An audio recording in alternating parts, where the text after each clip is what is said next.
Sir, இப்போது எல்லாருக்கும் வணக்கம். திரைப்பட தயாரிப்பாளர் சங்கத்துக்கும் தமிழ் திரைப்பட தயாரிப்பாளர் சங்கத்துக்கும் ஃபிப்சிக்கும் நடக்கிற முரண்பாடு ஒரு அர்த்தமில்லாத ஒரு பிரச்சனையாக எங்களுக்கு தோணுது. இப்போ ஏன்னா போன மாதம் ஒரு பிரச்சனையை சொன்னாங்க, என்ன காரணம்னு. 15 நாளுக்கு முன்னாடி ஒரு பிரச்சனையை சொன்னாங்க, என்ன காரணம்னு. போன வாரம் ஒரு பிரச்சனையை சொன்னாங்க, என்ன காரணம்னு. நேற்று முன்தினம் ஒன்று சொன்னாங்க, நேற்று ஒன்று சொல்கிறாங்க. அதனால் உண்மையாகவே விளக்கம் கொடுக்கறதுக்கு எங்களுக்கு ஒரு கடினமான சூழ்நிலை இருக்குது. ஆனாலும் என்ன நிலைப்பாடுங்கிறத நான் அவங்களுக்கும் உங்களுக்கும் உங்கள் மூலமாக எல்லாருக்கும் தெரிவிக்க விரும்புகிறோம். பெப்சி எந்த ஷூட்டிங்கும் நிறுத்த விரும்பலை. யாரோட படப்பிடிப்பும் நாங்கள் நிறுத்தலை. யாரெல்லாம் எங்களோட ஒர்க் பண்ண விருப்பப்படுறாங்களோ அவங்களோட ஒர்க் பண்ணுவோம் அப்படின்னு நாங்கள் தெளிவாக சொல்லிட்டோம். ஒர்க் பண்ணாதவங்களை போய் நான் எங்களோட ஒர்க் பண்ணணும்னு சொல்லவும் இல்லை, ஒர்க் பண்ணுறவங்கள நாங்கள் ஸ்டாப் பண்ணவும் இல்லை. இதுதான் இப்போ எங்களோட நிலைமை. இப்போ அவங்களுடைய கூற்றுப்படியே நாங்கள் எங்களுடைய தெளிவான நிலையை, அதாவது 10/3/2025 தமிழ் திரைப்பட தயாரிப்பாளர் சங்கத்துக்கும் பெப்சிக்கு இருந்த ஒப்பந்த ஊதியம் முடிவடைந்து விட்டது. அந்த ஒப்பந்தம் முடிஞ்சிடுச்சு. அதை ரெனியூவல் பண்ணணுங்கிறதுக்காக 3 மாதம் முன்னாடி இருந்தே சார் மறுபடியும் லேட் ஆகிடும், முடிஞ்ச பிறகு ஆரம்பித்தா லேட் ஆகிடும் அப்படின்னு நாங்கள் போன நவம்பர் டிசம்பர்லேருந்து நாங்கள் சொன்னோம். சார் இது மாதிரி இருக்குது, சம்பள பேச்சுவார்த்தை ஆரம்பிக்கணும், முடியுதுன்னு சொன்னோம். அவங்க அதை பற்றி எந்த இதுவும் எடுக்கல. வேறு சொல்லியிருக்கவங்களுக்கு தனுஷ் பிரச்சனை மறுபடியும் அதே சொன்னால் தேஞ்ச ரெக்கார்டு மாதிரியே இருக்கும். தனுஷ் பிரச்சனையிலேருந்து அந்த நடப்பு தயாரிப்பாளர் சங்கம், இது மாதிரி பல்வேறு பிரச்சனைகளில் அவங்க என்ன பண்ணாங்க, அவங்க தான் முதல்ல ஒரு அறிவிப்பு கொடுத்தாங்க. ஏன்னா எல்லாமே என்ன ஆத்தன்டிகேஷனோ நான் உங்களுக்கு சொல்கிறேன். போன வருஷம் 7/5/24 எங்களுக்கு ஒரு மெயில் அனுப்பிச்சாங்க.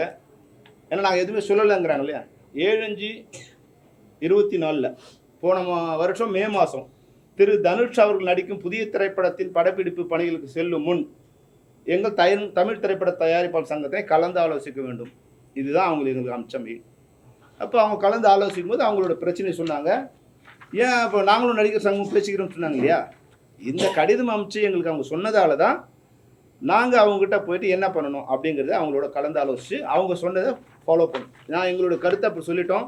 சார், நடிகர் சங்க உறுப்பினர் மேலே எடுக்கும்போது அந்த நடிகர் சங்கத்திலையும் ஜாயின் ஆக்ஷன் கமிட்டியில் போட்டுக்கிட்டு எல்லாரும் உட்காந்து முடிவெடுத்தா நல்லாயிருக்கும் அப்படின்னு எங்களுடைய தரப்பு கருத்தை சொல்லிட்டோம்.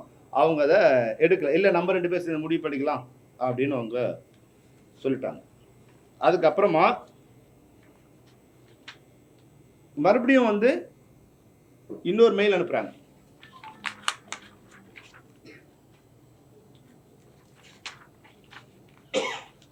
நடிகர் சிம்பு பிரச்சனை முடிவுக்கு வரல. இது குறித்து ஏற்கனவே எங்களை தயாரிப்பு சங்க செயற்குழு எடுத்த முடிவினை தங்களுக்கு இமெயில் மூலம் தெரிவித்துள்ளோம். மேலும் நடிகர் சிம்பு அவர்கள் நடிக்கும் எந்த திரைப்படத்திற்கும் தமிழ் திரைப்பட தயாரிப்பாளர் சங்கம் மற்றும் தென்னிந்திய திரைப்பட தொழிலாளர் சம்மேளனம் ஆகிய இரு அமைப்புகளும் சேர்ந்து என்ன முடிவு எடுத்தோமோ அதையே தொடர வேண்டும் என்று கேட்டோம். நம்ம 2 பேர் சேர்ந்து எடுக்கல முடியும். அவங்க சொன்ன முடிவு நான் அக்செப்ட் பண்ணிக்கிட்டோம். அப்புறம் 17/4/24 முதல் சிம்பு, ராஜ்கமல் மற்றும் மெட்ராஸ் டாக்கீஸ் படப்பிடிப்பு செல்வதாக அறிந்தோம். சிம்பு அவர்கள் நடிக்கும் படத்துக்கு ஒத்துழைப்பு வழங்க வேண்டாம். அவங்க தான் போன வருஷம் 18ஆம் தேதி ஏப்ரல் மாதம் கடிதம் கொடுத்துருக்காங்க.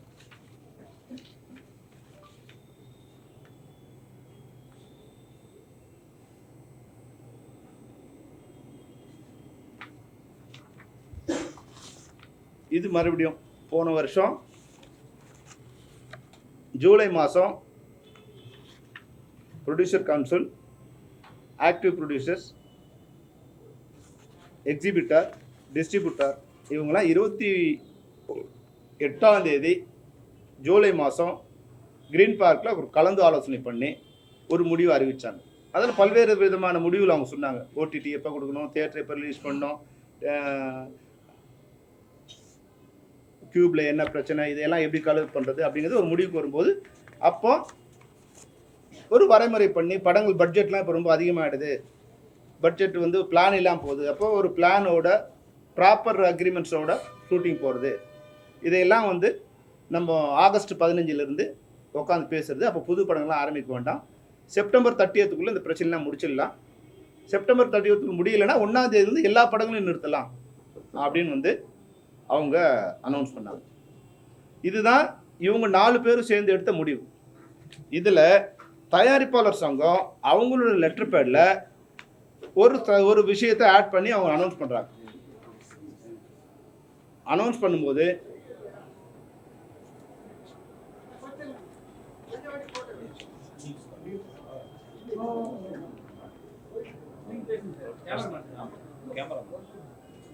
தனுஷ் அவர்கள் வந்து நிறைய பேருக்கு அட்வான்ஸ் வாங்கிட்டதால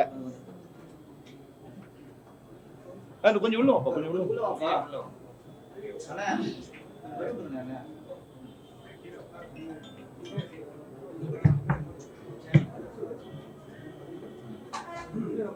போட்டீங்களா? ஓகே.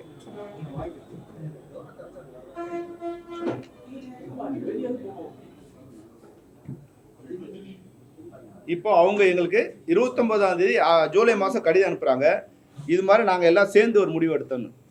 உடனே கவுன்சில் நடப்பு தயாரிப்பாளர் சங்கத்தில் இருந்தோம், எக்ஸிபிட்டாரில் இருந்தோம், நம்ம பேசாத ஒரு விஷயத்தை இதில் ஏன் ஆட் பண்ணீங்க? நம்ம எந்த ஒரு நடிகரையும் இதில் வந்து கொண்டு வரல.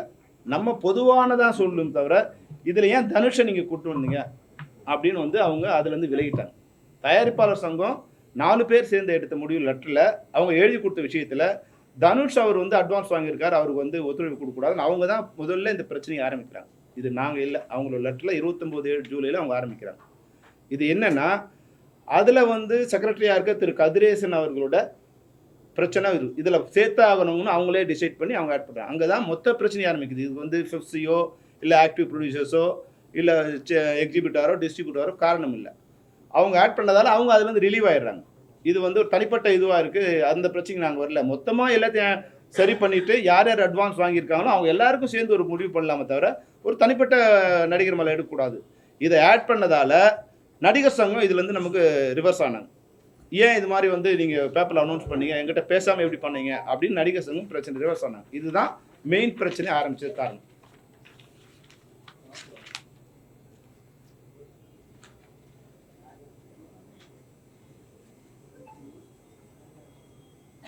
அப்புறம் இந்த பிரச்சனை வந்த பிறகு ஆகஸ்ட் 2 அவங்க எங்களை கூப்பிட்டு பேசுகிறாங்க. இது போல் வந்து நாங்களாம் ஒரு முடிவு எடுத்திருக்கோம். அப்போ நடிகர் சங்கமும் வராங்க. நடிகர் சங்கம் கேட்குறாங்க, எங்களை கேட்காம எப்படி நீங்கள் அது முடிவு எடுத்தீங்க? நாங்கள் இதில் ஒரு பார்ட்டி இல்லையா? எங்கிட்ட கலந்து ஆலோசிக்கணும் இல்லையா? அப்போ நாங்கள் அவங்களும் இது பண்ணுறோம். ஓகே சார், எங்களுக்கு கூட சொல்லலை, இருந்தாலும் ஒரு நல்ல விஷயம் தானே, எல்லாத்தையும் சரி பண்ணி உண்மையாகவே ஒரு பட்ஜெட்லாம் சரி பண்ணி ஒரு ஷெட்யூல் சரி பண்ணி ஆர்டிஸ்ட்டோட ப்ராப்பர் டாக்குமெண்ட் வாங்கி ப்ராப்பர் டேட் வாங்கி டெக்னீஷியன் டேட் வாங்கி கதையை ரெடி பண்ணி போனோமா 30% செலவீனம் குறையும். இப்போ இதில் யாருக்கும் எந்த நஷ்டம், யார் சம்பளத்தையும் குறைக்க வேண்டாம். ஒழுங்காக எல்லோரும் வந்து ப்ராப்பராக வந்து ஷெட்யூல் பண்ணாவே 30-40% குறையும். அப்போ யாருக்கும் நஷ்டம் இல்லாமல் படத்தை ரிலீஸ் பண்ண வசதியாக இருக்கும். அதனால் இது ஒரு நல்ல விஷயம் தான் சார், இது பெருசு பண்ண வேண்டாம். நாங்கள் நடிகர் சங்கத்தையும் அவங்க எல்லாருமே காம்ப்ரமைஸ் பண்ணி அன்றைக்கி அந்த பேச்சுவார்த்தையை தொடங்கும். அப்போ தான் வந்து ஆகஸ்ட் 16 புதுப்படம் ஆரம்பிக்கக்கூடாது, செப்டம்பர் 30 வரைக்கும் இதை முடிச்சிடணும், இல்லைனா 1 அவங்க இது பண்ணிக்கலாம். அப்போது தனுஷ் படத்துக்கு போகக்கூடாதுன்னு அப்போ பிரச்சனையை ஆகஸ்ட் மாதம் 16 அப்புறம் புதுப்படம் ஆரம்பிக்கக்கூடாது, தனுஷ் படம் ஆரம்பிக்கக்கூடாதுன்னு சொல்லி அப்போ தான் நிறுத்துகிறாங்க. அப்போ நாங்கள் என்ன பண்ணோம், 16 முன்னே அந்த படம் எங்கெங்கெல்லாம் ஷூட்டிங் நடந்தது, எத்தனை நாள் ஷூட்டிங் நடந்தது, அதனால் இது பழைய படம் இல்லை, இது புதிய படம் இல்லை, இது பழைய ஏற்கனவே நடந்த படம், அவங்க வந்து அனௌன்ஸ் பண்ணாமல் ஷூட்டிங் பண்ணாங்க அப்படிங்கிறத அவங்களுக்கு எக்ஸ்பிளைன் பண்ணும். இது எங்கள்கிட்ட இருந்த ரெக்கார்ட்ஸ், எங்கள் மெம்பர்ஸ் பேட்டா வாங்கின ஸ்லிப்பு, ஷூட்டிங் நடந்த இடம், இதையெல்லாம் கொண்டு கொடுத்தணும். இல்லை இதெல்லாம் அவங்களே மேனேஜ் பண்ணிட்டாங்க, நடத்தக்கூடாது. அப்போது அந்த படம் நடக்கக்கூடாதுங்கிறது தான் அவங்க வந்து குறியாக இருக்காங்களே தவிர எந்த சட்டத்திட்டத்துக்கும் இல்லாமல் பண்ணும்போது எங்களுக்கு வந்து ஒரு சின்ன வருத்தம் வந்து, சார் இது என்ன சார்னா, இல்லை சார் கதிரேசன் மேட்ரு இருக்குது, அது முடிச்சுக்கலாம். அதுக்கு முன்னாடி அவங்க டேட்டு கேட்டாங்களா, அதெல்லாம் எங்களுக்கு தெரியாது. எங்களை கூட்டு உட்காரும்போது ஷூட்டிங்கில் ஆன் டேட்டில் எல்லாம் வந்து எங்களோட வண்டி எல்லாம் தென்னையிலேருந்து தேனி வரைக்கும் ஏறக்குறைய வந்து அந்த 500 கிலோமீட்டர் தூரத்தில் வந்து ஒரு 50 வண்டி நிற்குது. அங்கங்கே ரோட்டில், செங்கல்பட்டில், விழுப்புரத்தில், திண்டிவனத்தில், மதுரையில், இதுலேருந்து அந்த வண்டி அங்கங்கே நிற்குது. இப்போ ப்ரொடியூசர் கவுன்சில் மீறி போகிறதா இல்லை வந்து ரிட்டர்ன் ஆகுறதா, அந்த கன்சல்டேஷனே இருக்கும்போது நாங்கள் அந்த பேச்சுவார்த்தை அதை பற்றி நான் ஏற்கனவே நிறைய தடவை சொல்லிட்டேன். அது மறுபடியும் நாங்கள் ரிப்பீட் பண்ண விரும்பல. ஒரு கன்ஃபர்மேஷன் வந்து ஒரு 1 மந்த்துக்குள்ளே முடிச்சிக்கலாம், அதுக்குள்ளே நம்ம ஷூட்டிங் நடக்கட்டும்னு எல்லாரும் கன்வின்ஸ் பண்ணி அவங்கள அனுப்பிச்சிட்டோம். அப்புறம் நடிகர் சங்கம் சொன்னாங்க, அவங்க ஒரு கொஞ்சம் அமௌண்ட் வந்தாங்க. அப்புறம் நாங்கள் பேசுகிறோம், கொஞ்சம் சரி வந்து அது சரியாக வரல. அப்போ நாங்கள் வந்து அதுலேருந்து ரிலீவ் ஆகிட்டோம். இனிமேல் உங்களோட இது பார்த்துங்க. ஆனால் கவுன்சிலேருந்து இன்றைக்கி அவங்க அன்றைக்கி மறுநாள் கொடுக்கும்போது நாங்கள் பணமே கேட்கல, டேட்டு தான் கேட்டோம். அதை நீங்கள் வேணும்னா அதில் சம்பந்தம் அன்றைக்கி செல்வமணி மட்டும் இல்லை, பெப்சி மட்டும் இல்லை, நடிகர் சங்கமும் இருந்தாங்க, ஆக்டிவ் ப்ரொடியூசர்ஸ் இருந்தாங்க, ப்ரொடியூசர் கவுன்சிலும் இருந்தாங்க. ஏறக்குறைய வந்து ஒரு 100 பேர் அன்றைக்கி அந்த மீட்டிங்கில் கலந்துக்கிட்டாங்க. நீங்கள் யாரை வேணாலும் கேட்கலாம், நடிகர் சங்க தலைவர்லேருந்து, இல்லை ஆக்டிவ் ப்ரொடியூசர்லேருந்து, இல்லை ப்ரொடியூசர் கவுன்சிலே கலந்துக்கிட்டோம் நீங்கள் கேட்கலாம். இதுதான் அன்றைக்கி பேசப்பட்ட விஷயம். நாங்கள் ஒரு 10 நாளுக்குள்ளே இதை நெகோஷியேட் பண்ணி இவ்வளோ தான் மேக்ஸிமம் எங்களால் பண்ண முடியும்னு சொல்லி, அதுக்கு மேலே என்ன எங்களால் பண்ண முடியாதுன்னு சொல்லி ரிலீவ் ஆகிட்டோம். நீங்கள் ஒரு உறுதி கொடுத்தீங்களே, நாங்கள் பண்ணலைன்னா இவ்வளோ தான் எங்களால் பண்ண முடியும்னு சொல்லிட்டு நாங்கள் ரிலீவ் ஆகிட்டோம். அதுதான் அன்றைக்கி நடந்தது.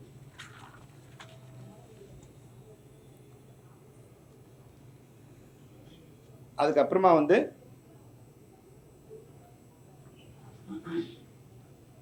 மறுபடியும் இப்போ வந்து செப்டம்பர் முடிஞ்சிச்சு, அக்டோபரில் ஷூட்டிங் ஆரம்பிக்கணும்.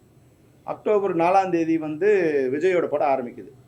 அந்த படம் ஷூட்டிங் போகக்கூடாது அப்படின்னு வந்து மறுபடியும் பிரச்சனை சாப்பிட்டாங்க. நாங்கள் ஏற்கனவே உங்களுக்கு சொன்னோம், பல்வேறு எங்களோட வேண்டுகோளுக்கு இணங்க அவங்க ஷூட்டிங் வச்சுருக்காங்க. அது மட்டும் இல்லாமல் வந்து ஆகஸ்ட் 4ஆம் தேதியிலேருந்து பெப்சி ஸ்டுடியோவில் ஒர்க் நடக்குது அப்படிங்கிற டீட்டெயிலும் அவங்களுக்கு கொடுத்தோம்.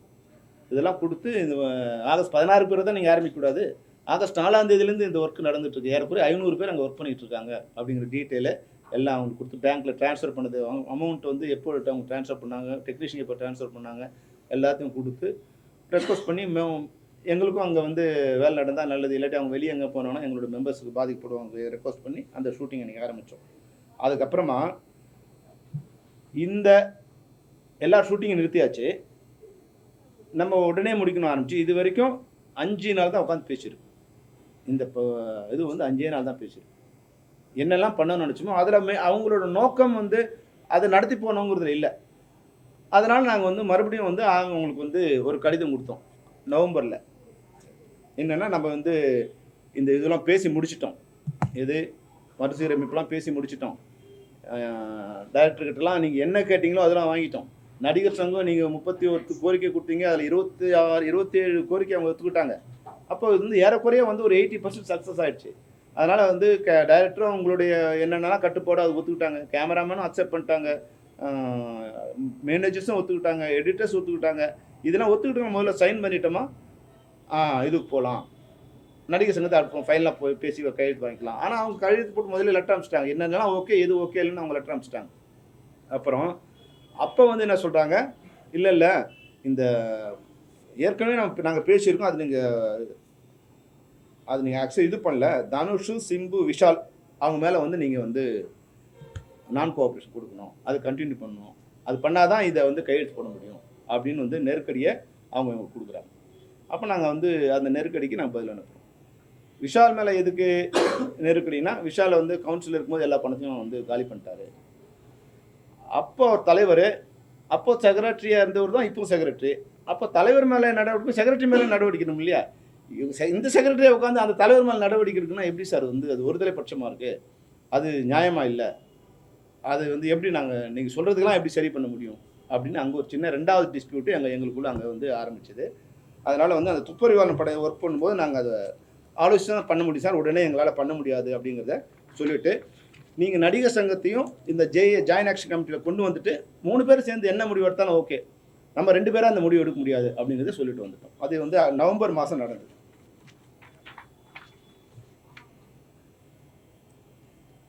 இப்போது இது சொல்லி முடித்த உடனே அவங்க வந்து டிசம்பர் மாதம் ஒரு ஈசி போடுறாங்க. ஈசியில்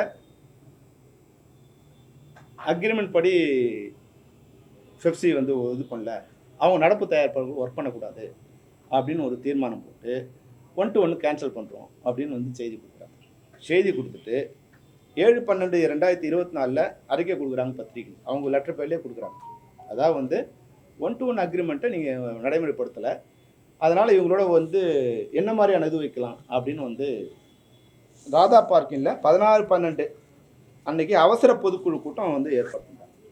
இந்த பொதுக்குழு கூட்டத்தில் தலைவரோ இல்லை மெஜாரிட்டி ஈசி மெம்பர்ஸோ யாரும் கலந்துக்கல. இவங்களாம் கலந்துக்கிட்டு பொறுப்பு.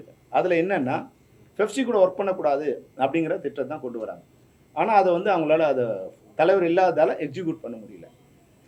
காரணமும் சொல்லணும், 1-to-1 அக்ரிமெண்ட் அப்படிங்கிறது வந்து முதல்ல ஃபிலிம் சேம்பரோட தான் பெப்சி கையெழுத்து போட்டுருந்தாங்க 40 வருஷத்துக்கு முன்னாடி. அப்புறம் வந்து தமிழ் ப்ரொடியூசர் கவுன்சில் வந்த பிறகு ப்ரொடியூசர்ஸ் கவுன்சிலோட அவங்க சைன் பண்ண ஆரம்பித்தாங்க. அதே சேம் அக்ரிமெண்ட்டு தான் இப்போ இருக்கிற பெப்சியும் சைன் பண்ணியிருக்கோம். அப்போது 1-to-1 அக்ரிமெண்ட் இருந்தாலும் எல்லா ப்ரொடியூசர்ஸோட ஒர்க் பண்ணிட்டு இருந்தாங்க. சேம்பர் ப்ரொடியூசர்ஸ் ஒர்க் பண்ணாங்க, ப்ரொடியூசர் கவுன்சிலோட ஒர்க் பண்ணாங்க, கில்டோட ஒர்க் பண்ணாங்க, எல்லா அமைப்போட தான் ஒர்க் பண்ணுவோம். அந்த 1-to-1 அக்ரிமெண்ட் அந்த ஒரு அண்டர்ஸ்டாண்டிங் இருந்தாங்க. இப்போவும் இந்த அக்ரிமெண்ட் சைன் பண்ண பிறகு கூட 3 வருஷமாக எல்லாரோட தான் வந்து நாங்கள் ஒர்க் பண்ணிகிட்ருக்கோம். யாரெல்லாம் same producer council, chamber, guild, நடப்பு தயாரிப்பாளர் அவங்களாம் ஒர்க் பண்ணியிருக்கோம். அதனால் எங்களுக்கு இது கஷ்டம் அப்படின்னு சொல்லிட்டு அவங்க ஒரு மீட்டிங் போட்டு எங்களுக்கு லெட்டர் அனுப்பிச்சாங்க. இது மாதிரி உங்களோட 1-to-1 கேன்சல் பண்ண போகிறோம் அப்படின்னு வந்து அவங்க எங்களுக்கு தகவல் தெரிவித்தாங்க. நாங்கள் வந்து அவங்களுக்கு ஒரு பதில் அனுப்பிச்சோம். அது ஒரு பெரிய பதில். அவங்க என்னெல்லாம் பண்ணாங்க, இப்போ நான் உங்களுக்கு சொன்னதெல்லாம் அது வந்து அவங்களுக்கு வந்து சொல்லிட்டு தமிழ் திரைப்படத்தை பாதுகாக்க தமிழ் திரைப்பட தயாரிப்பாளர் சங்கத்திற்கு அனைத்து சமயங்களிலும் தோளோடு தோல் என்ற தென்னிந்திய திரைப்பட தொழிலாளர்கள் மீது குற்றம் சமத்துவது மனவேதை ஏற்படுத்துகிறது. ஏன்னா அதில் ரொம்ப எங்களை பற்றியான தரக்குறைவான விமர்சனம் முதல் கீழே இருக்கிற அவங்க பேசுறது வரைக்கும் அவங்க வந்து அதை பேச அலோவ் பண்ணி அதை வந்து அது கிரியேட் பண்ணாங்க. அதனால் பெப்சியோட 1-to-1 இல்லை 1-to-1 இல்லைன்னு சொல்லி எங்களை ரொம்ப அவமானப்படுத்திட்டே வரீங்க. அது மட்டும் இல்லாமல் கதிரேசன், ராதாகிருஷ்ணன் அவர்கள் இணைந்து கையெழுத்திட்ட ஒரு அறிக்கையில் பெப்சியோட 1-to-1 உறவு இல்லை என்ற அறிக்கை வெளியிட்டுள்ளீர்கள். அதை எங்களுக்கு அனுப்பாமல் 1-to-1 கேன்சல்னால் அது எங்களுக்கு தான் அனுப்பணும். நீங்கள் இதை எங்களுக்கு அனுப்பாமல் வந்து நீங்கள் பத்திரிகைகள் கொடுத்துட்டு பத்திரிகைக்காரங்க எங்களுக்கு அனுப்பிச்சிருக்காங்க. நீங்களும் நானும் கையெழுத்து போட்டோம். அந்த கையெழுத்து போட்ட இது வந்து அக்ரிமெண்ட் கேன்சல் ஆகுதுன்னா அது நீங்கள் எங்களுக்கு சொல்லணும். பத்திரிகை கொடுத்துட்டு பத்திரிகை வந்து எங்களுக்கு இது அனுப்பிச்சிருக்காங்க. பத்திரிகை செய்தியாக எங்களுக்கு கடிதம் வருதே தவிர எங்களுக்கு வந்து ப்ராப்பராக நீங்கள் அனுப்பலை. அதனால் நீங்கள் வந்து இப்போ தலைவரோ பெரும்பான்மையான செயற்குழு உறுப்பினரும் இல்லாமல் பொதுக்குழு பேரில் கூட்டத்தை நடத்தி எங்களை வந்து அவதூறாக பேசியிருக்கீங்க. இது வந்து எங்களை வந்து உங்களோட உதவி பண்ண எங்களை அவமானப்படுத்துகிற மாதிரி இருக்கு. அதனால் நாங்கள் வந்து இவ்வளோ நாள் வரைக்கும் என்ன நீங்கள் பண்ணாலும் அமைதி காத்து வந்தோம்.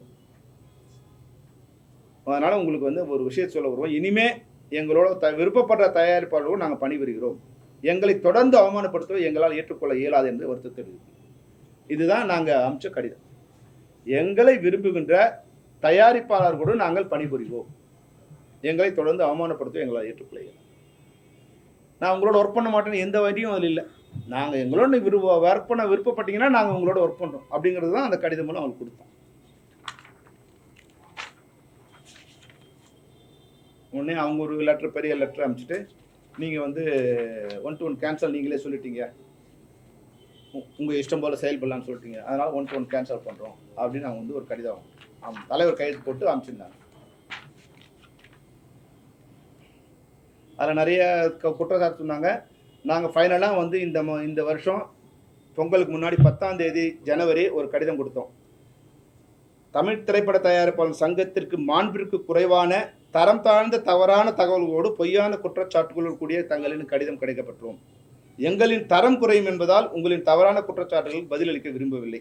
மதியாதார் தலைவாசல் மிதியாதே என்பது தயாரிப்பாளர்களுக்கு மட்டுமல்ல தொழிலாளர்களுக்கும் உண்டு என்பதை நீங்கள் அனைவரும் புரிந்து கொள்ள வேண்டும். யாருடனும் பணிபுரிய மாட்டோம் என்று எப்போதும் உங்களுக்கு கடிதம் எழுதியதில்லை. உங்கள் விருப்பம் போல செயல்படுங்கள் என்று தெளிவுபடுத்தினோம். சம்மேளனம், தென்னிந்திய திரைப்பட வர்த்தக சபை, தமிழ் திரைப்பட தயாரிப்பாளர் சங்கம், தமிழ் திரைப்பட நடப்பு தயாரிப்பாளர் சங்கம், தென்னிந்திய திரைப்பட மற்றும் தொலைக்காட்சி தயாரிப்பாளர் சங்கம் ஆகிய அனைத்து தயாரிப்பாளர் சங்கங்களோடும் சுமூகமாகவும் இணக்கமாகவும் பணிபுரிய விரும்புகிறது என்பதை தங்களுக்கு அன்புடன் தெரிவித்துக் கொள்கின்றோம். இதுதான் நாங்கள் அவங்களுக்கு அனுப்பிச்ச கடிதம். அவங்களே இந்த ஒரு கேஸை கிரியேட் பண்ண ஒரு லெட்டர் கிரியேட் பண்ணுறது இருக்கு இல்லையா, போகஸா லெட்டர் கிரியேட் பண்ணி அவங்களே ஒரு லெட்டர், நீங்கள் இது மாதிரி கேன்சல் ஆகிடுச்சுன்னு சொன்னீங்க, உங்களோட விருப்பம் இல்லைன்னு சொன்னீங்க, அதனால் நாங்கள் வந்து தனியாக ஒரு சேம்பர், நாங்கள் ஒரு சம்மேளனம் நாங்களே ஆரம்பிச்சுக்கிறோம் அப்படின்னு வந்து அவங்க அதில் வந்து போட்டு எப்பவுமே அவங்க இப்படி தான் போடுவாங்க, லெட்டர் அனுப்புவாங்க. நாங்கள் அனுப்பிச்சோமா எங்கள் கடிதத்தை பார்த்தீங்கன்னா 3 பேர் கையெழுத்து இருக்கும், தலைவர், செயலாளர், பொருளாளர் கையெழுத்து போட்டு தான் அனுப்புவோம். ஆனால் அவங்க எங்களுக்கு கடிதம் அனுப்பிச்சாங்கன்னா இப்படி தான் அனுப்புவாங்க. இதில் எந்த கையெழுத்தும் இருக்காது, இது ஒரு சீல் மட்டும்தான் இருக்கும். மேனேஜர் கூட சீல் போட்டு அனுப்பிச்சிடலாம். அது என்னென்னா ஆத்தென்டிகேஷன் இருக்கக்கூடாதுங்கிறது தான். நாளைக்கு இது வந்து நான் இதுதான். ஆனால் அவங்களோட மெயிலேருந்து அது வந்திருக்கு. அதனால் வந்து நாங்கள் அனுப்பலன்னு சொல்ல முடியாது. இப்படி தான் அவங்க எங்களுக்கு கடிதமாக அனுப்புவாங்க.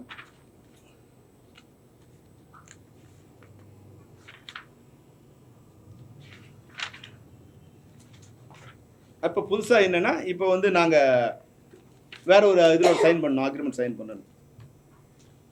மார்ச் மாதம் 30ஆம் தேதி 10ஆம் தேதி அக்ரிமெண்ட் முடியுது. மறுபடியும் அக்ரிமெண்ட் போடணும்னு அவங்க வந்து பல முறை சொன்னோம். அப்புறம் 27ஆம் தேதி பிப்ரவரி மாதம் அவங்களுக்கு ஒரு கடிதம் அனுப்பிச்சோம். இது போல் வந்து ஆல்ரெடி முடிஞ்சிடுச்சு. நம்ம ஏற்கனவே மறுசீரமைப்பு விதிகள்லாம் வந்து பேசி ஃபைனலைஸ் பண்ணிட்டோம். இதில் வந்து தொழிலாளருக்கு மட்டும் இல்லை, தயாரிப்பாளருக்கும் இதில் நன்மை இருக்குது. அதனால் இதை வந்து நம்ம அனைத்து சேர்ந்து கையெழுத்து போடணும். இப்போ நீங்கள் விரும்புகிற மாதிரி உங்கள் தலைமையிலேயே கையெழுத்து போடலாம், இல்லை நீங்களும் ஆக்டிவ் ப்ரொடியூஸ் ஜாயின் பண்ணி போடலாம், இல்லை தனித்தனியாக போட்டுக்கலாம். உங்கள் விருப்பம். எப்படி நீங்கள் சொல்லிங்களோ அப்படி பண்ணலாம். அப்படிங்கிறதுக்கு நாங்கள் வந்து பிப்ரவரி 27ஆம் தேதி அவங்க கடிதம் அமைச்சிருக்கோம். கடைசி வரியை மட்டும் அவங்களுக்கு படிச்சிடுறேன்.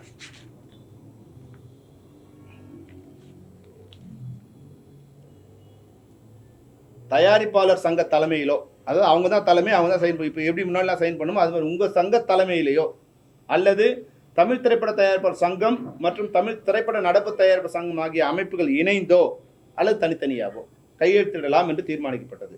எனவே சிறு சிறு கருத்து வேறுபாடுகளை மனதில் கொள்ளாமல் தமிழ் திரைப்படத்துறையின் வளர்ச்சிக்காக மறுசீரமைப்பு ஒப்பந்தத்தில் கையெழுத்திட்டு சுமூகமாக அனைவரும் இணைந்து பயணிக்க வேண்டும் என சம்மேளனத்தின் சார்பில் கேட்டுக்கொள்கிறோம்.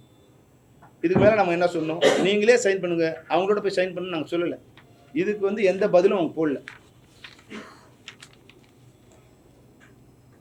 மறுபடியும் 2 வீக்ஸ் கழிச்சு இன்னொரு கடிதம் அனுப்புகிறோம். ஏற்கனவே 27/2/2025 கடிதத்தில் நாம் விவாதித்து ஏற்றுக்கொண்ட மறுசீரமைப்பு விதிகளை ஒப்பந்தத்தில் கையெழுத்து உடனே நடைமுறைப்படுத்த வேண்டும் என கடிதம் எழுதியிருந்தோம். இதுநாள் வரையில் அது குறித்து தங்கள் பதில் எதுவும் கிடைக்கவில்லை என்பதை தெரிவித்துக் கொள்கிறோம். எனவே ஒப்புதல் அல்லது ஒப்புதல் இன்மை குறித்து தாங்கள் தெரிவிக்க வேண்டுமாய் அன்புடன் கேட்டுக்கொள்கிறோம். தமிழ் திரைப்படத்துறையின் தயாரிப்பாளர்கள், தொழில்நுட்ப கலைஞர்கள், தொழிலாளர்கள் இவர்கள் அனைவரது நலனையும் கருத்தில் கொண்டு நாங்கள் சில முக்கியமான முடிவுகளை எடுக்க வேண்டிய தருணத்தில் உள்ளோம். தங்களுடைய கருத்து மிகவும் முக்கியமானது என்பதால் தங்கள் கருத்தை தெரிவிக்குமாறு கேட்டுக்கொள்கிறோம். இதுக்கு அவங்க எந்த பதிலும் போடல.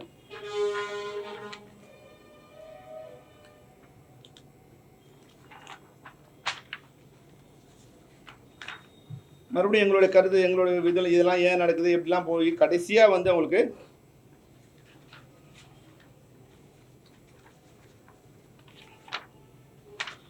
ஏப்ரல் 3ஆம் தேதி ஒரு கடிதம் போகிறோம். கடைசி கடிதம். எப்படி நம்ம சேர்ந்து பண்ண முடியும், என்னென்ன பிரச்சனை வந்தது, இது யார் மேலேயும் வருத்தம் வேண்டாம், இதெல்லாம் மறந்துட்டு நம்ம ஒன்றா போடுவோம் அப்படின்னு வந்து அவங்களுக்கு சொல்லிட்டு, நீங்கள் 7ஆம் தேதி வந்து விளம்பரம் இது ஆரம்பிக்கிறதா இருக்கீங்க. அது வந்து தவறான ஒரு முடிவு. அந்த முடிவை நீங்கள் எடுத்தீங்கன்னா 8ஆம் தேதி நாங்கள் உங்களோட வேலை செய்வோம். 7ஆம் தேதி நீங்கள் வந்து நாங்கள் வேணான்னு முடிவு எடுத்தீங்கன்னா நாங்கள் எங்களை யாரெல்லாம் விரும்புகிறாங்களோ அவங்களோட வேலை செய்வோம். உங்களோட வேலை செய்ய மாட்டோம்னு சொல்லல, அது உங்களோட விருப்பம். ஆனால் 8ஆம் தேதி முதல் 7ஆம் தேதி நீங்கள் தனியாக ஒரு ஃபெடரேஷன் ஆரம்பிச்சிட்டிங்கன்னா 8ஆம் தேதி முதல் ஆக்சுவலாக ஒரு அக்ரிமெண்ட் கேன்சல் ஆகிடுச்சுன்னு சொல்கிறீங்க. அப்புறம் ப்ரொடியூசர்கிட்ட நான் ஒர்க் பண்ணும்போது எந்த அடிப்படையில் நான் அவங்களோட ஒர்க் பண்ணுறது? சம்பளம் கேட்டால் என்ன சொல்லுவார்? யார் போய் கேட்குறது? அப்போ தயாரிப்பாளர் ஒன்று தயாரிப்பாளர் சங்கம் ஒரு கன்ஃபர்மேஷன் கொடுக்கணும். அது நடப்பு தயாரிப்பாளரோ இல்லை தமிழ் திரைப்பட தயாரிப்பாளரோ சேம்பரோ, இல்லைன்னா தயாரிப்பாளர் வந்து ஒரு உறுதிமொழி கொடுத்து, சார் நீ பெப்சியில் வந்து ஒரு தொழில்நுட்பத்தை கொடுப்பேன், நாங்கள் ஏற்கனவே நடைமுறையில் உள்ள ஏற்கனவே நடைமுறையில் உள்ள ஊதியத்தை உங்களுக்கு முறையாக வழங்குகிறோம் அப்படின்னு நீங்கள் வந்து கன்ஃபர்மேஷன் கொடுத்தீங்கன்னா நாங்கள் உங்களுக்கு ஒர்க் பண்ணுவோம். இதுதான் நாங்கள் அவங்களுக்கு அனுப்பிச்ச கடைசி கடிதம். இந்த ஏப்ரல் 2ஆம் தேதி நாங்கள் அனுப்பிச்ச கடிதம். இப்போ நீங்கள் இதெல்லாம் இல்லாமல் எந்த பிரச்சனையும் இல்லை, எல்லாத்துக்கும் நாங்கள் தெளிவாக பதில் வச்சுருக்கோம். ப்ராப்பராக வந்து கம்யூனிகேஷன் வச்சுருக்கோம். இப்போ வந்து முதல்ல ஒரு பிரச்சனை ஆரம்பித்து இன்னொரு பிரச்சனை கொண்டு வந்து இன்னொரு பிரச்சனை கொண்டு வந்து இன்றைக்கி அவங்களோட கையெழுத்து போட்டாங்க, எங்கள் அக்ரிமெண்ட் கையெழுத்து போடல, இதை வந்து இன்றைக்கி இதெல்லாம் இவ்வளோ நாள் இல்லை உங்கள்கிட்ட கையெழுத்து போடலான்னு சொல்லி நாங்கள் கேட்டு நீங்கள் எதுவும் பதிலும் இல்லாதப்போ தான் அது கூட ஒப்பந்தம் கிடையாது. மறுசீரமைப்பு இதில் என்னென்னலாம் பட்ஜெட் எப்படி போடணும், எது மாதிரியான எங்களுக்கு அக்ரிமெண்ட் வேணும், ஏதாவது எங்களுக்கு வேணும் இல்லையா, ஒரு பேப்பர் எங்களுக்கு வேணும் இல்லையா, யாரோட நாங்கள் ஒர்க் பண்ணுறது. அதனால் அந்த அடிப்படையில் அவங்களோட ஒரு லெட்டர் ஆஃப் அரேஞ்ச்மெண்ட்டு தான், அது கூட ஒப்பந்தம் கிடையாது. அதில் கூட வந்து இதை நாங்கள் தமிழ் திரைப்பட தயாரிப்பு சங்கத்தோடுவோம் போடுவோம் அப்படின்னு ஒரு இது வந்து நான் எக்ஸ்க்ளூசிவ் கிடையாது, நான் எக்ஸ்க்ளூசிவ். ஒரு நாள் நாளைக்கு மறுபடியும் இவங்கள மாதிரி அவங்க எங்களோட தகராறு பண்ணக்கூடாதுன்னு ஒரு தெளிவோடு தான் நாங்கள் இந்த எம்ஓஏல கூட லெட்டர் ஆஃப் அரேஞ்ச்மெண்ட் சைன் பண்ணோம். இப்போ எங்களுக்கு ஒரு லாயர் நோட்டீஸ் அமைச்சிருக்காங்க. நாங்கள் எந்த இதுவும் ஆரம்பிக்கலை. இப்போ ஆரம்பிக்கப்பட்டிருக்கிற தமிழ்நாடு திரைப்பட தொழிலாளர் கூட்டமைப்புக்கும் தமிழ் திரைப்பட தயாரிப்பாளர் சங்கத்துக்கும் எந்த சம்மந்தமும் இல்லை அப்படின்னு வந்து எங்களுக்கு ஒரு நோட்டீஸ் அமைச்சிருக்காங்க. லாயர் நோட்டீஸ் அனுப்புறாங்க சார். ஆமா, அபிஷியல் நோட்டீஸ் அவங்க இதுல அனுப்பாம லாயர் லாயர் நோட்டீஸ் அமைச்சு அவங்க ஸ்டேட்மென்ட் தான் நீங்க பேசும்போது அவங்க என்ன சொன்னாங்க, நாங்க தனியா ஆரம்பிக்கிறோம் அப்படிங்கறத அவங்க லாயர் இப்போ எங்களுக்கு நோட்டீஸ் அமைச்சிருக்காரு சார். என்னோட கிளையன்ட் தமிழ் ப்ரொடியூசர் கவுன்சில் சங்கத்துக்காக நாங்கள் வந்து அவங்களோட அஃபிஷியல் லாயர் கவுன்சிலோட அஃபிஷியல் லாயர் எங்களுக்கு அமைச்சிருக்காங்க. நாங்கள் வந்து எந்த விதமான சம்மேளனத்தையும் ஆரம்பிக்கல, தமிழ்நாடு ஆரம்பிக்கல. நீங்கள் யாரோ சில டெக்னீஷியன் சேர்ந்து அந்த இது ஆரம்பிச்சிருக்காங்க. அதுக்கும் எங்களுக்கு கவுன்சிலுக்கும் அதுக்கும் எந்த சம்மந்தமும் இல்லை. நீங்கள் எப்படி வந்து இது மாதிரி எங்கள் படத்தை நிறுத்த முடியும்? இது இது நாங்கள் இப்போது இது உண்மைன்னு நீங்கள் நினச்சிங்கன்னா நாங்கள் சொல்கிறது பொய் நிறுத்துங்க. ஓபனா வந்து மீடியா முன்னால தான் அவங்களே வந்து பேட்டி கொடுத்தாங்க. அந்த மாதிரி வந்து மாணிக்கம் தனியா ஆரம்பிக்கிறோம். பத்திரிகை செய்தியே கொடுத்தாங்க. தினமலர்ல போட்டாங்க. அவங்க தான் வந்து நான் அந்த விழாவுக்கு போயிருந்தேன்.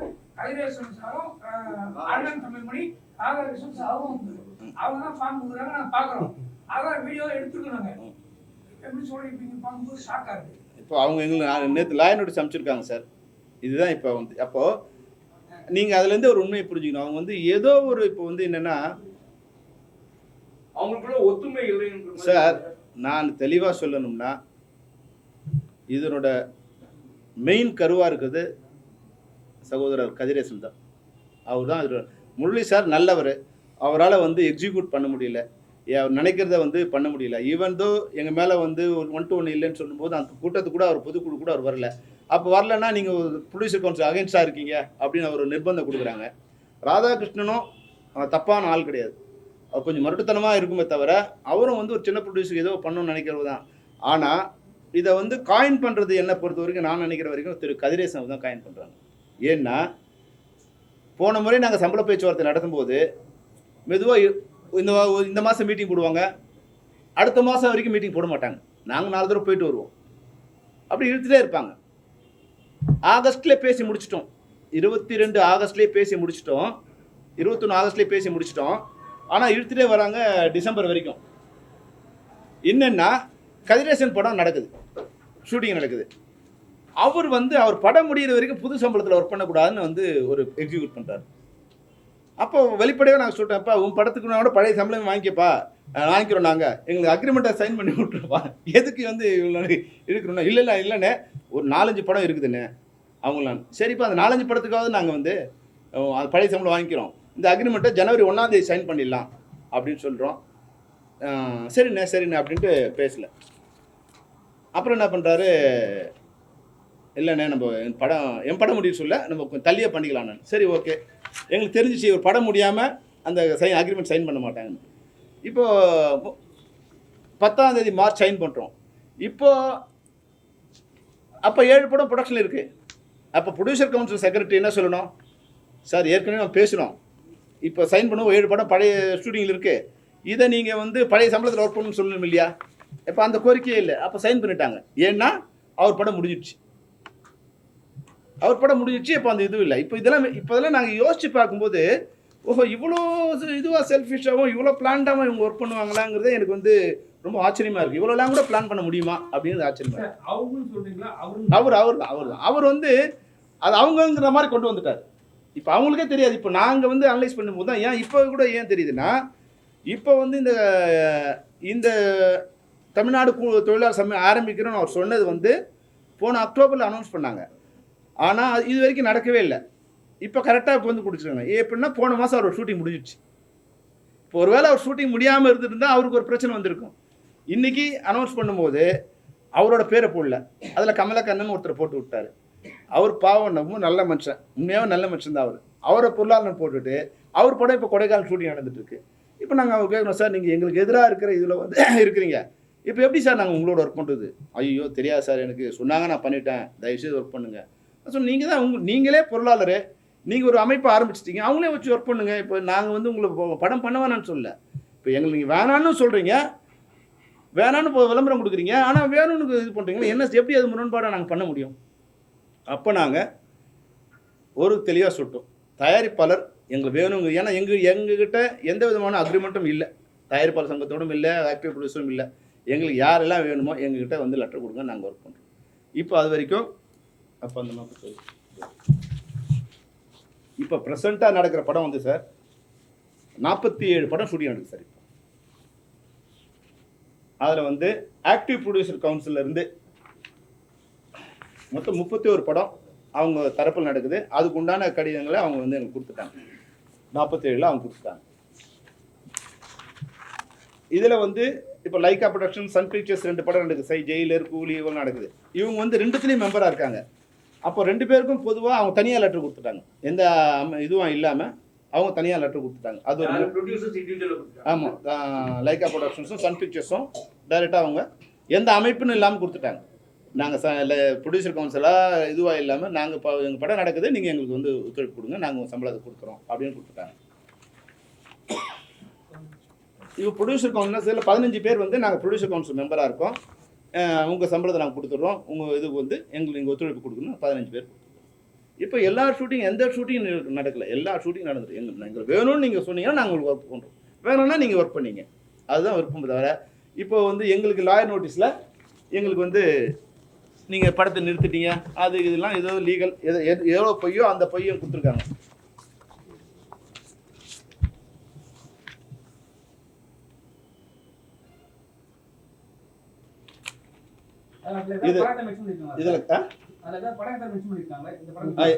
இந்த படம் இது இல்லையா? இல்லை படம் மென்ஷன் பண்ணல.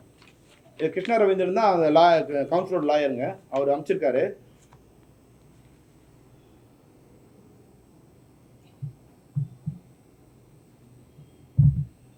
Our clients state that Tamil Nadu திரைப்பட தொழிலாளர் சம்மேளனம் is an independent union started by some technicians who have grounds against your body, and the same is being administered by member of different cine craft, and the same has nothing to do with our client.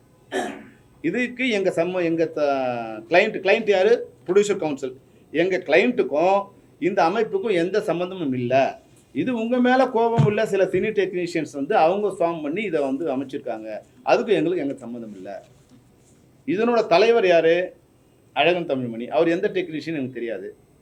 இதனோட பொருளாளர் யார்? அவர் தயாரிப்பாளர் சங்கம். அவர் வந்து கமலக்கண்ணன், அவர் ஒரு producer. அவர் எந்த சங்கம் எந்த டெக்னீஷியனாக இருக்கான்னு தெரியல. இதில் எல்லாருமே அவங்களோட மெம்பர்ஸ் தான். அதே மாதிரி இப்போது நம்ம சேகர் சொன்ன மாதிரி இது கொடுத்ததே வந்து ஃபார்ம் இஷ்யூ பண்ணதே அவங்க தான். ஆனால் வந்து எங்களுக்கு சம்மந்தம் இல்லைன்னு. இதுதான் என்ன நடக்கும்னா, நாளைக்கு பிரச்சனை வரும்போது இவங்களை கழட்டி விட்டுருவாங்க. இவங்களை நம்பி போனாங்க இல்லையா, இவ்வளோ நாள் 50 வருஷமாக அந்த எங்களையே நீங்கள் கழட்டி விடும்போது இன்றைக்கி வந்து ஒரு ஆத்திரத்துக்கு பண்ண இவங்களை எந்த கழட்டி விட எவ்வளோ நாள் ஆகும்? ஏற்கனவே இவங்களை நம்பி பெப்சி படைப்பாளின்னு வரும்போது படைப்பாளி ஆரம்பித்து அன்னைக்கு வந்து 2 வருஷம் இவங்களோட போராடி அதை நடத்தும்போது அவங்களோட காம்ப்ரமைஸ் ஆகிடுச்சு. அன்றைக்கி தயாரிப்பாளர் சங்கம் நாங்கள் பெப்சியோட ஒர்க் பண்ணுவோம்னு அனௌன்ஸ் பண்ணாங்க. அப்போ உங்களை நம்பி 3000 பேர் இங்கே நிற்கிறாங்க 2 வருஷமாக. இவங்க நிலைமை என்ன ஆகுது? அன்றைக்கி டைரக்டர்ஸ் நாங்கள் அவங்களோட கூட இருந்ததால் அவங்கள பாதுகாத்து ஒரு சங்கத்துலேயும் கொண்டு வந்து அவங்கள வந்து சேர்த்து விட்டு அவங்க வாழ்க்கையை நாங்கள் பாதுகாத்தோம். இல்லைனா அவங்க 3000 பேர் ரோட்டில் வந்திருப்பாங்க. நாங்கள் இல்லைன்னா தமிழ்நாடு திரைப்பட இயக்குனர் சங்கம் இல்லைன்னா தயாரிப்பாளர் சங்கத்தை நம்பி ஆரம்பித்த அந்த படைப்பாளி அன்றைக்கி ரோட்டுக்கு வந்திருக்கும். அது மாதிரி தான் இன்றைக்கி அவர் ஆத்திரத்தில் ஏதோ ஒரு இதில் வந்து இந்த பிரச்சனை இப்படி கொண்டு வந்துட்டாங்கன்னா நாளைக்கு வந்து அவங்க ரோட்டில் நிற்பாங்க. ஏற்கனவே 25 வருஷம் முன்னாடி எங்களை ரோட்டில் நிறுத்தினாங்க. இன்றைக்கி இவங்க யாரை வேணாலும் பயன்படுத்திக்கலான்னு நிலையில் இருந்தாங்கன்னா இது சரியானது இல்லை. தொழில் தர்மத்துக்கும் சரியில்லை, தர்மத்துக்கும் சரியில்லை. இப்போ பாருங்கள், கொஞ்சம் அங்கங்கே வந்து ஒரு ரப்சர் ஸ்டார்ட் ஆகுது. இப்போ முன்னாடி வரும்போது பார்த்தீங்கன்னா இப்போ இல்லை. இப்போ எங்களுக்கு என்ன பிரச்சனை, இப்போ வந்து கொஞ்சம் இது மாதிரி நடக்கும்போது இவங்க அங்கே போவாங்க, அவங்க அடிப்பாங்க. இதை விரும்புகிறாங்களா? என்ன பிரச்சனை? நாங்கள் அரசாங்கத்துக்கு கூட வந்து கடிதம் கொடுத்துருக்கோம், சிஎம்க்கும் கடிதம் கொடுத்துருக்கோம், டெப்டி சிஎம் கொடுத்துருக்கோம், சாமிநாதன் சாருக்கும், ஐஎன்பி மினிஸ்டர் கொடுத்துருக்கோம், தொழில் மினிஸ்டர் ஒரு கணேசனுக்கும் கொடுத்துருக்கோம். இதுபோல் வந்து இந்த ஒரு லா அண்ட் ஆர்டர் பிரச்சனையோ இல்லை வந்து அமைதி இல்லாத ஒரு சூழ்நிலை ஏற்படக்கூடிய வாய்ப்பு இருக்குது. தயவுசெய்து சீக்கிரத்தை எங்கள் சைட் தப்பு இருந்தால் நாங்கள் இப்போவும் சொல்கிறோம், எங்கள் சைட் தப்பு இருந்தால் நாங்கள் சரி பண்ணிக்க தயாராக இருக்கோம். எங்களுக்கு எந்த யுகமும் இல்லை. எங்களை நம்பி 25,000 தொழிலாளர்கள் இருக்காங்க. அவங்களோட வாழ்க்கை தான் எங்களுக்கு முக்கியம் தவிர நாங்கள் வந்து இதில் ஏதாவது தவறாக இருந்தால் எங்களுக்கு திருத்திக்க நாங்கள் தயாராக இருக்கும். என்ன தவறுன்னு சொன்னால், ஏன்னா ஒரு கட்டமும் ஒரு தவறை நீங்கள் சுட்டி காமிச்சிட்டே வரீங்க. அதனால் எதுதான் தவறுன்னா அந்த தவறை சரி பண்ண நாங்கள் தயாராக இருக்கோம். இப்போ என்ன பிரச்சனை, இப்போ வந்து எங்கள் நிலைமை யோசிச்சு பாருங்கள். இந்த 47 படங்களில் இப்போ 31 படங்கள் வேணுமா 15 படங்கள் வேணுமானுங்கிற முடிவு எடுக்க வேண்டிய கட்டாயத்தில் இப்போ நாங்கள் வந்து எங்களை நிறுத்துகிறாங்க. அப்போ நாங்கள் சொல்கிறோம், இது மாதிரி எங்களுக்கு இந்த கட்டாயத்துக்கு உங்களோட பிரச்சனை நீங்கள் தீர்த்துங்க, எங்களை ஏன் அந்த நிர்பந்தம் கொண்டு வரீங்க, நீங்களே பிடிச்சிங்க. இப்போது நீங்களா அவங்களாங்கிற இது வந்து எங்களால் சரி பண்ண முடியாது. அதை நீங்களே அப்போ அவங்களுக்கு சப்போர்ட் பண்ணாதீங்க. இதனோட ஆரிஜின் வந்து அங்கே தான்.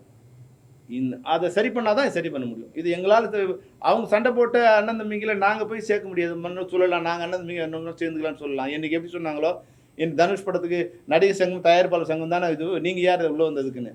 நாங்கள் எப்படி உள்ளே வந்தோம், நீங்கள் தானே கடிதம் கூப்பிட்டு எங்களை உள்ளே கூப்பிட்றீங்க. அன்றைக்கி உங்களுக்கு தேவைப்படும் போது கூப்பிடுவீங்க, தேவைப்படாமல் கழட்டி விட்டுட்டு இன்றைக்கி நாங்கள் நடிகர் சங்கத்துட்டு போவீங்கன்னு சொல்லுவீங்க. அது உங்கள் விருப்பம் சார். தனுஷ் படம் வந்து ஒத்துழைப்பு கொடுக்கலாம்னு சொன்னாங்க, அது எந்த படத்துக்கு சார்? வெந்து தணிந்தது காடு முதல் சார்.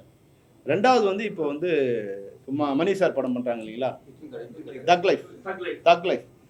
அது வந்து வாய்மொழியாக சொல்லிட்டாங்க. இட்லி கடைக்கு நிறுத்திட்டோம், வாய்மொழியாக கொடுத்துட்டாங்க. இப்போ மெட்ராஸ் டாக்கீஸ் படம் வந்து தக் லைஃப்பில் அந்த படத்துக்கு போகக்கூடாதுன்னு இப்போ எவ்வளோ பேரோட தான் நாங்கள் வந்து இது பண்ணோம். அவங்களே இப்போ மெட்ராஸ் டாக்கீஸ் அவங்களோட மெம்பரு, அவங்களை கூப்பிட்டு சார் இது மாதிரி சிம்பு படம் வச்சுருக்கு, இது முடிச்சுட்டு போங்கன்னு சொன்னால் அவங்க 2 பேரை பேசி முடிச்சுட்டு போயிடலாம்.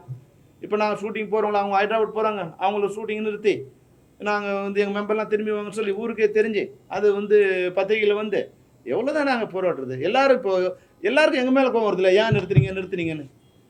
நடிகர் சங்கத்துக்கு கூட நிறுத்த சொன்ன அவங்க மேலே கோவம் வராமல் வராத எங்கள் மேலே கோவம் வருது. இதுதான் நிறைய ப்ரொடியூசர் வந்து அதர் ஸ்டேட்ல போய் படம் பண்றாங்க. ஏன்னா ஏதாவது ஒரு பிரச்சனை பண்ணியே இருப்பாங்க. ஏன்னா அக்ரேஷனுக்கும் உங்களுக்கும் உள்ள பிரச்சனையை எங்களுக்கு பிரச்சனை இல்லப்பா, என்னன்னா தனிப்பட்ட முறையில் சொல்றேன். எப்படி எங்களுக்கு தனிப்பட்ட முறையில் சொல்ற விஷயமே வந்து நாங்க சொன்ன எதுவுமே கேட்க மாட்டாங்க. இப்போ இவ்வளவு கேட்டிருக்கோம், நாங்கள் சொல்லிட்டோம் இல்லையா? நீங்க என்ன சொல்லி நாங்க 2 விஷயம் சொல்லிட்டோம் சார்.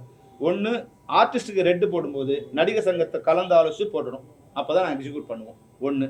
ரெண்டாவது, அவங்களுக்கு ஒர்க் பண்ணாது, அந்த சங்கத்துக்கு ஒர்க் பண்ணாது, இந்த சங்கத்துக்கு ஒர்க் பண்ணாது சொல்ல முடியாது. ஏன்னா இப்போ எல்லாம் கலந்து பண்ணுறீங்க. அதனால வந்து அதை எங்களால் நிறைவேற்ற முடியாது. நீங்களே வந்து கூப்பிட்டு பேசி முடிச்சு. இந்த 2 தவிர எந்த பிரச்சனையும் நாங்கள் வந்து அவங்களோட இது வந்து நாங்கள் மீறவே இல்லை. அவங்க போட்ட அக்ரிமெண்ட்டில் எவ்வளோ அவங்க பண்ணலைங்க சொன்னால் வந்து இதுவாகிடும். தினசரி ஊதியத்தை தினசரி கொடுக்கணும். ஒன்று போட்டிருக்காங்க, தொழிலாளரோட வேர்வை நிலத்தில் விழுந்து காயத்துக்கு முன்னாடி வந்து எங்கள் சம்பளத்தை நாங்கள் கொடுத்துருவோம், நீங்கள் கூட்டாமல் சேருங்கன்னு. அவன் ரத்தம் சுண்டி போய் சாகர அளவுக்கு பணம் வராது கொஞ்சம் பேர் இருக்காங்க. எல்லாரையும் நான் சொல்லலை, கொஞ்சம் பேர் இருக்காங்க. அந்த போட்டவர் இருக்கார், அந்த தலைவராக இருக்கார் இல்லையா, 3 வருஷம் ஆச்சு அவங்களுக்கு பணம் கொடுக்க வேண்டி. இவர் எப்படி அவரை நம்பி வரவங்களுக்கு கொடுக்க போகிறாங்கன்னு தெரியாது. வாசகங்கள் வாட்ஸ்அப்பில் போகிறது நல்லா இருக்கும், ஆனால் செயல்முறையில் வந்து செயல்படுத்தணும் இல்லையா? அவன் வந்து இப்போது நாங்கள் போராடி எங்கள் மேலே என்ன உங்களுக்கு கோவம் வரும், சம்பளம் கேட்டோம் கொடுக்கலன்னு. உங்களே நம்பி வரவங்க என்ன பண்ணுவீங்க நீங்கள்? உங்களுக்கு தொழிலாளர்கள் தேவையில்லை, உங்களுக்கு கொத்தடிமைகள் வேணும். சம்பளம் வாங்காமல் வேலை செய்கிற தொழிலாளர்கள் வேணும். இதுதான் உங்களுடைய சார். இப்போ 40 படத்துக்கு மேலே நீங்கள் பண்ண போகிறீங்க, பண்ணிட்டு இருக்கீங்க. இப்போ வந்து அதிகமான சம்பளம் கேட்கறதுனால நிப்பாட்டாங்க. இப்போ நீங்கள் என்ன அதிகமான சம்பளம் கேட்கல சார்? அதிகமான சம்பளமே இல்லை சார். அவங்க என்ன கையெழுத்து போட்டாங்களோ அந்த சம்பளம் தான் சார் கேட்குறோம். அவங்க 2022 மார்ச் 11ஆம் தேதி கையெழுத்து போட்டு என்ன சம்பளம்னு ஃபிக்ஸ் பண்ணாங்களோ அந்த சம்பளத்தை தான் இப்போ வாங்கிட்டு இருக்கோம். இது அதிக சம்பளம் வாங்கலை, அதை கூட்டியும் வாங்கலை, குறைச்சும் வாங்கலை. உடனே கொடுங்கன்னு கேட்குறோம். சார் இன்றைக்கி வேலை செஞ்சோமா இன்றைக்கி கூலி கொடுத்துருங்க. நீங்கள் வந்து சில பேர் 3 நாள் ஆகுது, சில பேர் 30 நாள் ஆகுது, சில பேர் 3 மாதம் ஆகுது.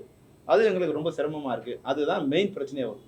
Sir, Tamil film producers council வந்து இப்போ வந்து வக்கீல் நோட்டீஸ் கொடுத்தாங்க. இப்போ உங்கள் சைட்லேருந்து உங்கள் அட்வொகேட் யாரும் வந்து பதில் நோட்டீஸ் கொடுத்துருக்கீங்க. இப்போ நேற்று தான் வந்து என்ன கொடுக்க போகிறீங்க? இதில் வந்து உண்மையாக கொடுக்க போகிறோம். லெட்டரே சொல்கிறேன் சார். பணிபுரி ஊழியருக்கு தற்போது வழங்கப்படும் ஊதியமே வழங்கப்படும் என்று உறுதியளிக்கிறேன்னு சொல்லி லெட்டர்லேயே போட்டு அவங்க மென்ஷன் கொடுக்கும் போதே ப்ரொடியூசர் நாங்கள் அதிகமாக கேட்டதை நாளைக்கு நினச்சிக்க கூடாதுன்றதுக்காக தற்போது என்ன சம்பளம் கொடுக்குறாங்களோ அதே நடைமுறையில் தற்போது ஒப்பந்தத்தில் உள்ள ஊதியம் வழங்க ஏற்றுக்கொள்கிறோம். அவ்வளோதான் கொடுக்குறது. இப்போ நாங்கள் வந்து இப்போ உங்களுக்கு சொன்னது தான் இப்போ அதில் சொல்ல போகிறோம். அப்படி நீங்கள் ஆரம்பிக்கலாம், ரொம்ப சந்தோஷம். ஒரு அனௌன்ஸ் பண்ணிவிடுங்க, எங்களுக்கு சம்மந்தம் இல்லைன்னு. அப்போ எங்களோட அப்போ என்ன பிரச்சனை? ஏன் இப்போ நீங்கள் உங்களுக்கு ப்ரெஸ் மீட் கொடுத்தோம் யார் சார்? அப்போ நான் என்னதான் சொல்கிறது? நான் என்ன சொன்னேன்னு கேட்பார்ல அவர் பாஷாவில் உண்மையை சொன்னாரு. சப்போர்ட் இருக்கா சார்? இவ்வளவு பிரச்சனை போயிட்டு இருக்கு, எந்த முன்னணி ஹீரோவாரு என்னப்பா பிரச்சனை பண்றீங்க, என்ன ஆச்சு? அதுதான் இப்போ தமிழ் சினிமாவோட சம்மந்தப்பட்டவங்க வருத்தப்படக்கூடாது. ஒரு குடும்பத்தில் பிரச்சனை நடக்கும்போது என்னப்பா பிரச்சனை அப்படின்னு கேட்டால் நல்லாயிருக்கும். அடிச்சுக்கிட்டு சாப்பிட்டான்னு விட்டுட்டாங்கன்னா இது என்ன மாதிரி குடும்பம், இவங்களுக்காக இவங்களாம் நம்ம ரத்தம் சிந்தி வேலை செஞ்சோன்னு போவோம். அன்றைக்கி புரட்சித்தலைவர் எம்ஜிஆர் இருக்க வரைக்கும் சினிமாவில் என்ன நடந்தாலும் முதல்ல அவங்க செட்டில் பண்ணுவாங்க. இது ஒரு இது இருந்தது. அதுக்கப்புறமா வந்து விஜயகாந்த் சார் வந்த பிறகு என்ன பிரச்சனையாக இருந்தாலும் அது யாராக இருந்தாலும் அவருக்கு அதில் சம்மந்தம் இருக்கோ இல்லையோ அதை கூப்பிட்டு சரி பண்ணி கொஞ்சம் சரி பண்ணார். அதுக்கப்புறமா வந்து இவர் வந்த பிறகு கூட யார் சரத்குமார் சார் வந்த பிறகு அது கொஞ்சம் இருந்தது. அதுக்கும் அரசு தரப்பில் வந்து எங்களுக்கு எப்பவுமே வந்து எங்கள் பிரச்சனை இருந்தால் அது உடனே வந்து அது கூப்பிட்டு பெரிய பிரச்சனை வரும்போது கூட வந்து நேரடியாக மினிஸ்டர் அனுப்பிச்சிட்டார் கலைஞர். அப்போ அனுப்பிச்சு என்ன அவங்க பிரச்சனை, பொன்முடியெலாம் நேராக எங்கள் ஆஃபீஸ்க்கு வந்துட்டாங்க, என்ன பிரச்சனை வாங்க 2 பேரும் உட்காந்து பேசுவோம் அப்படின்னு உட்காந்து 2 பேரை வர வச்சு பேசினாங்க. இது வேணா இப்போ அது பிரச்சனையாக ஒன்றும் வரல, ஏதோ சின்னதாக அவங்க இருக்காங்க. இந்த முறை வந்து ஏன் அரசு கிட்ட அந்த மாதிரியான இல்லை அது இப்போ அன்னைக்கு வரும்போது வந்து இல்லை உங்களுக்கு ஏதாவது கான்ட்ரவர்ஷியல் வேணும்னு கேட்கக்கூடாது. இல்லை இப்போ என்னென்னா சார் அன்னைக்கு வந்து இருந்த பெப்சி வேறு சார். அன்னைனா அடிச்சு உடச்சிருவாங்க, இன்னைக்கு நாங்கள் வந்து அமைதிப்படுத்தி வச்சுருவோம். அன்னைக்கு இருந்த இது வந்து என்னென்னா அவங்க எதை பற்றியும் கவலைப்பட மாட்டாங்க. இப்போ நாங்கள் அவங்கள எல்லாரும் ஜனநாயகப்படுத்தி அந்த வன்முறையெல்லாம் இருக்கக்கூடாது அப்படிங்கிறத நான் வந்து அவங்கள எல்லாரும் வந்து ஒரு அமைதிப்படுத்தி இப்போ தான் வந்து அதை இப்போ பாருங்கள் முந்தானத்து வரைக்கும் ஆள் இல்லை, இப்போ அடுத்த லெவல் வந்துருக்கு. இப்போ ஷூட்டிங் 2-3 ஷூட்டிங்கில் போய் தள்ளு நடந்திருக்கு, அது வந்திருக்கு. இப்போ வெளியே இப்போ வீடியோ அனுப்புகிறாங்க. இப்போ இது மாதிரி வருது, நம்ம அவங்க கூட்டு அட்வைஸ் பண்ணுறோம், இது மாதிரி எதுவும் நம்ம சைடு வரக்கூடாது, கொஞ்ச நாள் மிஸ்டேக் ஆனாலும் பரவாயில்ல நம்ம சைடு வரக்கூடாது. அப்போ நம்ம கண்ட்ரோல் பண்ணுறோம். இதை ரப்சர் பண்ணி பெரிய விஷயம் ஆக்குறது வந்து இது இல்லை, அவங்க நெருக்கடி கொடுக்குறது. ஆனால் வந்து இப்போ அவங்க இவரும் பேசினார் வந்து டெப்டி சிஎம் பிஏ பேசினாங்க, இது வந்து மினிஸ்டர்கிட்ட சொல்லியிருக்கோம், கூப்பிட்டு பேசுவாங்க அப்படின்னு சொல்லியிருக்காங்க. அதனால் அவங்களுக்கு போகிற அளவுக்கு இது ஏதோ இவங்களுக்குள்ளே நடந்துகிட்டே இருக்குல்ல. இது வந்து இது புதுசாக இல்லை. அன்றைக்கி பெப்சி படைப்பாளிங்கிறது வந்து ஒரு பெரிய அடித்தடி தகராறாக வந்தது. இது வந்து வழக்கமாக ஒரு 6 மாதத்துக்கு ஒரு அறிக்கை போரா இருக்கு, அது மாதிரி இது ஒரு அக்கப்போர் நினச்சிக்கிட்டாங்க. இது ஒரு அறிக்கை விட்டுட்டு இப்போ வந்து இல்லை அப்படின்னு சொல்றது வந்து இது ஒரு மிரட்டலா இருக்குமா பெப்சிக்கு அப்படின்றது தான். ஏன்னா தயாரிப்பாளர் சங்கத்துல இருந்தா அவங்களே ஒரு பிரஸ் மீட்டை வச்சு சொல்றாங்க, நாங்க வந்து தனிசா ஒரு சம்மேளனம் ஆட்டம் ஒரு பெப்சி ஆட்டம் புதுசா வந்து டெக்னீஷியன்ஸ் யூனியன் எல்லாமே டோட்டல் சேர்த்து ஆரம்பிக்கிறோம் அப்படின்னா இன்னைக்கு இல்லைன்னு சொல்லி வக்கீல் நோட்டீஸ் மூலமா சொல்றாங்கன்ன போது முதல்ல வந்து பெப்சி மிரட்டி பார்க்கணும்னு யோசிச்சாங்களா? யாரோ ஒரு தனி நபர் அந்த மாதிரி ஆசைப்பட்டு செய்ததாவது இல்லை, அதுதான் ஒரு திட்டமிடல் இல்லாமல் இருக்கும். இப்போ லாயர் சொல்லியிருப்பாரு, நீங்கள் வந்து இது மாதிரி அனௌன்ஸ் பண்ணுறது வந்து ஒரு ப்ரொடியூசரே வந்து ஆரம்பிக்கிறதுங்கிறது அவங்களுக்கு வந்து லீகலாக வந்து பாயிண்ட் கரெக்டாக இருக்கும், எங்களுக்கு சம்மந்தம் இல்லை அப்படின்னு சொல்லுங்கள் அப்படின்னு வந்து. இப்போ நாங்கள் லாயர்கிட்ட போகும்போது 2 பேரும் அடிச்சுக்கிட்டோம் அப்படின்னு வந்து ஒருத்தர் வரார் லாயர்கிட்ட. லாயர் சொல்கிறாரு, என்னை 7 இன்ச்சு நீளமுள்ள கத்தியால் உன்னை கொண்டு விடுவேன் என்று கூறிக்கொண்டே வந்தார் அப்படின்னு அவன் சொல்கிற கிளைண்ட் சொல்கிறான். சார் அது மாதிரி சொல்லலையே, யோ உன் கேஸ் நிற்கணும்னா இப்படி தான். அப்போ இவங்க லாயர் அட்வைஸ் பண்ணுவார், நீங்கள் பண்ணதெல்லாம் தப்புங்க, அது மாதிரி பண்ணால் கேஸ் நிற்காது, இது மாதிரி பண்ணாதான். அப்போ அவர் எது சரியோ அதை எழுதுறாங்க இல்லையா. அப்போ அவங்க நடைமுறையில் அவங்களுக்கே வந்து அந்த நடைமுறை தவறு இருக்குங்கிறது அவங்களோட சைடில் அவங்களுக்கே தெரியுது. இப்போ நான் குற்றம் சொல்ல விரும்பலை. இப்போவும் வந்து என்னென்னா நாங்கள் ஏறக்குறைய 25 வருஷமாக வந்து தமிழ் திரைப்பட தயாரிப்பாளர் சங்கத்தோடு எனக்கு நெருங்கிய உறவு இருக்குது. ராம் முரளி சார் வந்து எனக்கு வந்து ரொம்ப ரொம்ப ரொம்ப இணக்கமான நாள். அவருக்காக பல விஷயங்கள் நாங்கள் அட்ஜஸ்ட் பண்ணி பண்ணோம். ராதாகிருஷ்ணன் அதுக்கு முன்னாடியிருந்தே தெரியும், அவர் உண்மையாகவே வந்து ஒரு பெரிய இதுவும் இல்லை, தப்பான ஆள் இல்லை. கொஞ்சம் பண்ணணும் வந்து சின்ன பிடிச்சி எதாவது பண்ணணும்னு நினைக்கிறாரு. அது ஏதாவது என்ன பண்ணணும்னு அது தெரிஞ்சு அது இணைந்து பண்ணால் நிச்சயமாக ஒரு நல்ல இது பண்ணலாம். அது எங்களை பகச்சிக்கிறதுனால நிச்சயமாக, அதாவது எங்களுங்கிறது நான் சொல்கிறது தொழிலாளர்களை பகச்சிக்கிறதுனால அவங்களுக்கு எந்த நன்மையும் இல்லை. அவங்களோட சேர்ந்து பயணித்து அவங்களுக்கு வந்து 6 கோடி கீழே இருக்கிற படங்களுக்கு வந்து நாங்கள் பல்வேறு விதமான நன்மைகள் அவங்க சலுகை கொடுத்துருக்கோம். ஸ்மால் பட்ஜெட்டுக்கு இருக்கு. இந்தியாவில் அது இல்லை, இந்தியாவில் அந்த திட்டம் இல்லை. அப்போது அதை சரி பண்ணி கொடுக்கணும்னு நாங்கள் எவ்வளோ கஷ்டப்பட்டுருக்கணும். எங்களோட மெம்பர்ஸை வந்து இதெல்லாம் பண்ணலாம். சண்டேல ஒர்க் பண்ணால் கூட நம்ம வந்து வெளியே போனால் டபுள் பேட்டா வாங்கிட்டு வந்து நம்ம சிங்கிள் பேட்டா வாங்கிக்கலாம். இதெல்லாம் சொல்லி நம்ம சின்ன ப்ரொடியூசர் பண்ண முடியாது, இதெல்லாம் சொல்லி அவங்க கன்வின்ஸ் பண்ணுறோம் இல்லையா. அது எவ்வளோ கஷ்டமான வேலை. புதுசாக வாங்கி கொடுக்காமல் இருந்தால் பரவாயில்ல, இருக்கிறத குறைக்கிறதான்னு சொன்னால் என்ன எப்படி பார்ப்பாங்க. ஆனாலும் இந்த படம்லாம் நல்லா இருக்கணும் அப்படின்னு வந்து அவங்களை கன்வின்ஸ் பண்ணுறோம். சரி, நீங்கள் இவ்வளோ வருத்தப்பட்டீங்க, நிறைய ஆக்டர்ஸ் நீங்கள் ஹெல்ப்பே பண்ண மாட்டாங்கன்னு. நீங்கள் ரஜினிக்கு வந்து உச்சபட்ச நடிகர்லாம் இருக்காங்க. அட்லீஸ்ட் நீங்கள் இன்ஃபார்ம் பண்ணி உங்களுக்கு சங்கத்தோட போய் அவர்கிட்ட கேட்டிங்கன்னா, அவங்க கிட்ட போய் கேட்டிங்கன்னா ஏதாவது ஒரு நல்லது நடக்கும்ல. நீங்கள் அப்ரோச் பண்ணாமல் அவங்க உங்கள்கிட்ட வர மாட்டாங்க. இதை அப்ரோச் பண்ணிட்டு அவங்க சைடில் ஏதாவது பண்ணுற வேலையாயிட்டு இப்போ இல்லை சார், என்னன்னா இப்போ கேட்கறதா ஹெல்ப் கேட்டால் தான் நம்ம ஹெல்ப் பண்ணுவாங்க. அது கரெக்டு, நீங்கள் சொல்கிறது கரெக்டு. நம்ம முதல்ல வந்து அரசுக்கு கடிதம் கொடுத்துருக்கோம். நீங்கள் சொல்கிற மாதிரி கூட பேசலாம். இப்போ வந்து நமக்கு எதுக்குன்னு அவங்க நினைக்கலாம். இப்போ முன்ன மாதிரி வந்து இது ஒரு குடும்பமாக இருந்த இது இல்லை, ஒரு அலுஃபா எல்லாமே கார்ப்பரேட் ஆகிட்டாங்க. அதனால் வந்து அந்த அவங்களுக்கு சரியாக வருமா, அவங்க நம்மளை இதை கன்சல்ட் பண்ணுவாங்க, 2 பேரோட சண்டை நம்ம என்ன பண்ணுறது அப்படின்னு நினைப்பாங்களா அப்படின்லாம் எங்களால் இது பண்ண முடியல. அப்போ அவங்களுக்கு ஒரு நிர்பந்தத்தையோ இல்லை ஒரு எம்ப்ராஸ்மெண்ட்டையோ கொடுக்க விருப்பம் இல்லை எங்களுக்கு. அவங்களே வந்து என்ன பிரச்சனை, அவங்களே வந்து ஏதாவது கேட்டால் நம்ம நாங்கள் எல்லாருக்கும் அவங்களும் எல்லாருக்கும் தெரிஞ்சவங்க தான், நாங்களும் அவங்களுக்கு தெரிஞ்சவங்க தான். என்னம்மா அவங்க பிரச்சனை ஏன் அப்படின்னு கூப்பிட்டு அவங்களா பேசலாம். இப்போ நம்ம போய் பேசும்போது அவங்க வந்து அவங்களுக்கு ஒரு எம்ப்ராஸ்மெண்ட் கொடுத்து நம்ம சொல்லி அதை அவங்களால பண்ண முடியலன்னா ஒரு எம்ப்ராஸ்மெண்ட் இருக்கும். அது நாங்கள் அது வேண்டாம்னு நினைக்கிறோம். ஓகே